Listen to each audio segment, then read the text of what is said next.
Você que está me assistindo, eu tenho uma palavra de Deus para o seu coração.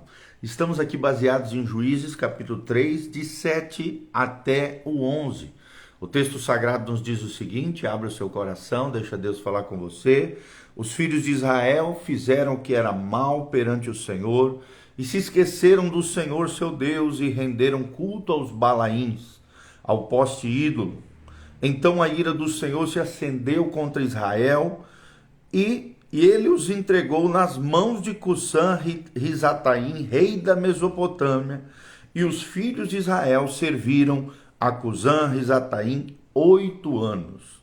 Clamaram ao Senhor os filhos de Israel, e o Senhor lhes suscitou um libertador, que os libertou, Otniel, filho de Quenaz, que era irmão de Calebe e mais novo do que ele. Veio sobre ele o Espírito do Senhor e ele julgou a Israel. Saiu a peleja e o Senhor lhes entregou nas mãos a Cusã-Risataim, rei da Mesopotâmia, contra o qual ele, ou seja, Otniel, prevaleceu. Então a terra ficou em paz durante 40 anos e Otniel, filho de Quenaz, faleceu. Tá bom? Então nós vemos aqui aquele ciclo que nós falamos ontem, né? Rebelião, quando as coisas vão bem, as pessoas acabam afrouxando a vigilância, relaxam, prestam menos atenção nos detalhes. Um tempo de paz muitas vezes oferece maior chance de rebelião do que um tempo de guerra. Em época de prosperidade, as pessoas decaídas expressam naturalmente a sua inclinação e a independência e rebelião. Foi o que aconteceu com o povo de Israel. Depois veio a repressão, depois veio o arrependimento, quando o povo de Israel clama ao Senhor, e por último, a restauração através da mão forte e desse grande juiz de Israel chamado Otniel, que era irmão de Calebe, né? De Josué e Calebe, os dois grandes líderes que adentraram na terra de Canaã e fizeram com que o povo de Israel tomasse posse da terra prometida. Então hoje nós vamos falar sobre isso, sobre líderes que encontram uma maneira de libertar o povo de Deus. E aqui nós vemos no capítulo 3, Otniel, vemos Eude, e logo no capítulo 4 nós vemos Débora e Baraque livrando o povo de Israel dos seus algozes aqui. Nós vemos sempre que verdadeiros líderes sempre acham uma maneira de ajudar o povo de Deus ou a sua equipe a vencer. Otniel é a mesma coisa, encontrou o povo cercado de inimigos vindo da Mesopotâmia. A Mesopotâmia ali é aquela região da antiga Babilônia, né? Onde hoje é o atual Iraque, ali, Catar, aquela região, principalmente do Iraque. Ele tomou ali a frente, conduziu o exército de Israel contra um rei pagão chamado Cusã-Risataim, que durante 8 anos estava oprimindo a terra de Israel, tomou a frente, conduziu o exército de Israel contra esse rei pagão e venceu debaixo da mão, do favor e da bênção do Senhor. Sua vitória, né, com relação a levar o povo de Israel a sair dessa escravidão, dessa opressão, proporcionou 40 anos de paz. Olha só como quando nós somos usados na mão de Deus, a paz pode reinar tanto no nosso coração, como também pode afetar todo o povo de Deus e as pessoas que são de alguma maneira ligadas a nós. Mais tarde, nós vemos Moabe estabelecendo uma aliança com os amorreus e os amalequitas, atacando novamente a terra de Israel. Os hebreus sofreram novamente derrota e serviram esses inimigos durante 18 anos. Por quê? Acabaram novamente abandonando a Deus, retornando àquele ciclo: rebelião, repressão que Deus permitia vir a Israel, arrependimento e restauração que nós falamos ontem. Então, quando o povo clama ao Senhor, Eude, já um outro líder, está aqui na continuação do capítulo 3 de Juízes, foi e conduziu, assumiu a frente do povo de Israel, dos seus exércitos, e conduziu Israel à vitória novamente, assim como Otniel. A paz que estabeleceu durou agora 80 anos, toda a época de vida que aquele juiz ficava à frente de Israel, a paz reinava e se estabelecia na época em Israel. Já um terceiro juiz, Sangar, que é o nome dele, pessoalmente, abateu, matou mais de 600 filisteus. Olha esse cara, será que ele era um grande soldado, um homem de guerra, um homem eficaz na batalha, na espada? A Bíblia diz que ele abateu pessoalmente, ou seja, ele mesmo matou 600 filisteus e convocou o seu povo, o povo de Israel, a lutar contra a Filistia, né? A Filistia, que era a terra dos filisteus. Então nós vemos aqui uma verdadeira liderança. E essa liderança, ela começa quando uma pessoa tem 5 características.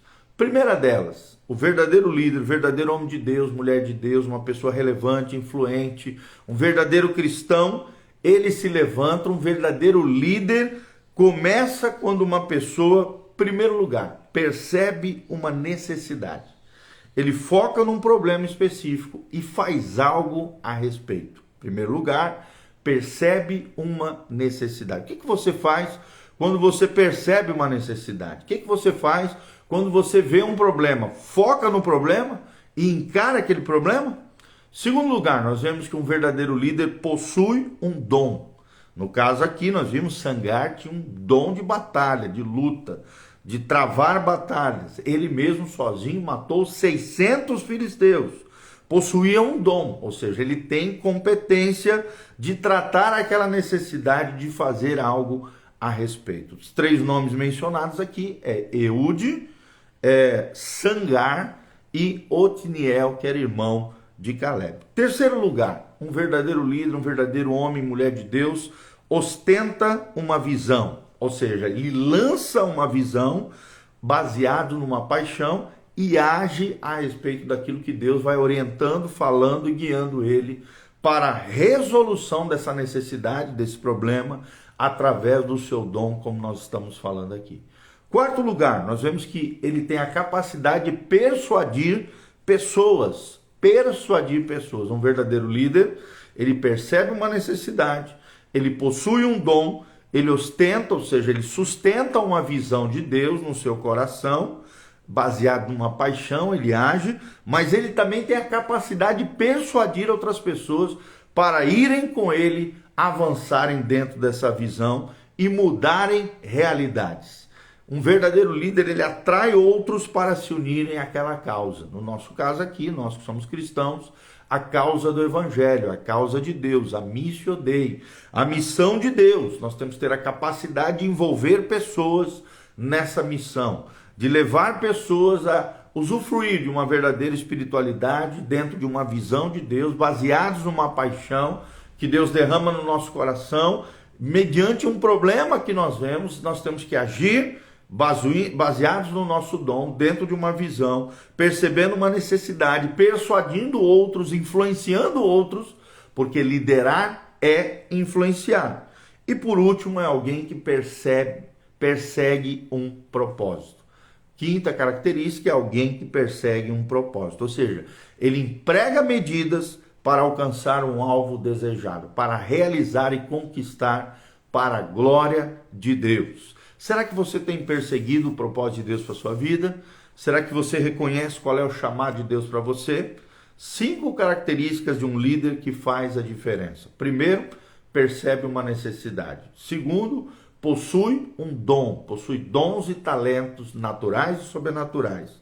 Terceiro, sustenta uma visão, ostenta uma visão, recebe uma paixão de Deus e age a respeito.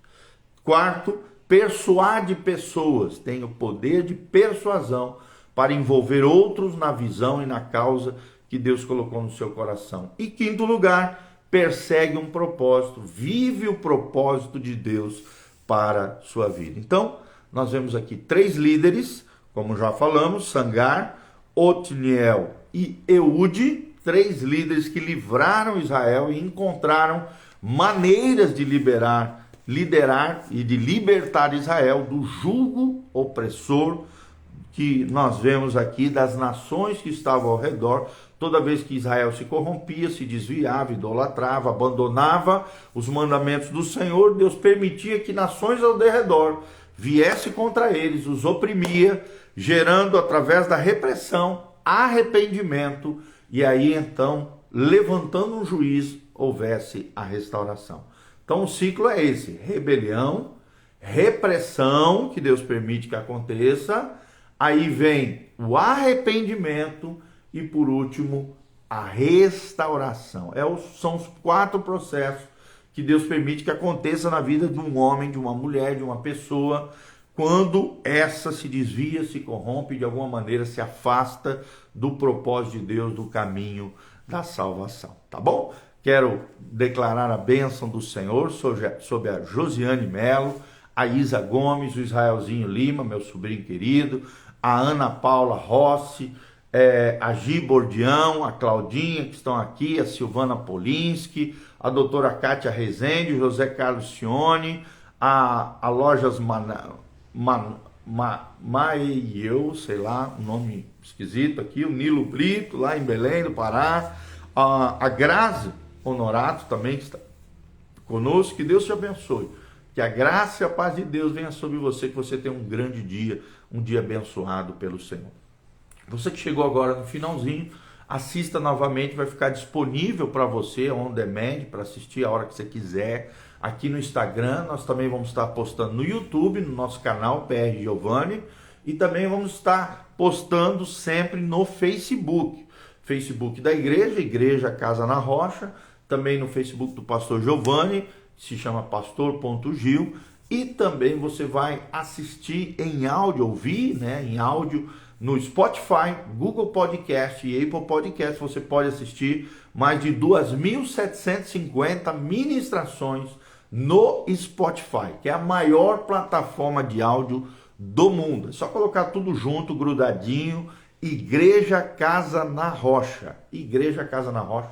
Você vai encontrar lá 2 canais, o canal da igreja e o canal do pastor Giovanni, com todos os nossos vídeos, os nossos áudios à disposição para cada um de vocês, tá bom? Um grande abraço. Eu quero terminar orando pela sua vida. Pai, nós estamos aqui com todos esses nomes que eu mencionei, que estão conectados conosco, assim como o Senhor livrou o povo de Israel da opressão dos seus inimigos através de homens corajosos, homens ungidos, homens levantados por Deus.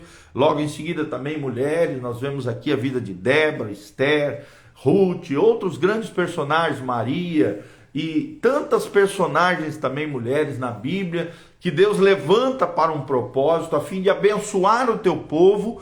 Que o Senhor abençoe as pessoas, o teu povo, as pessoas que estão ao nosso redor, através das nossas vidas.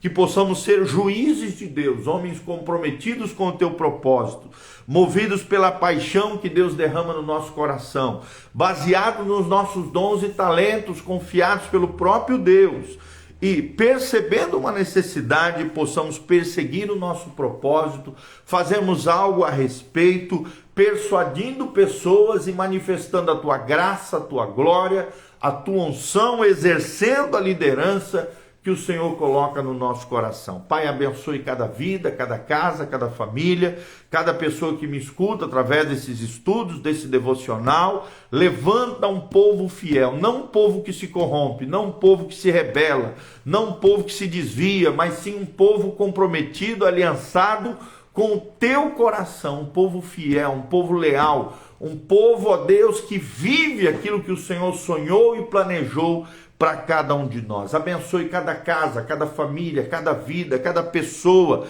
dá sabedoria, dá graça, liberta os cativos, cura os enfermos, sara os feridos, restaura o teu povo, traz paz, prosperidade, liberta o teu povo de todo jugo opressor, de toda seta do demônio, de toda obra do maligno. Pai, vai arrancando, tirando, quebrando no nome de Jesus, e que a tua graça, a tua bênção e a tua unção esteja sobre cada um de nós. É o que nós te pedimos de todo o coração, em o nome de Jesus. Amém, amém e amém. Amém?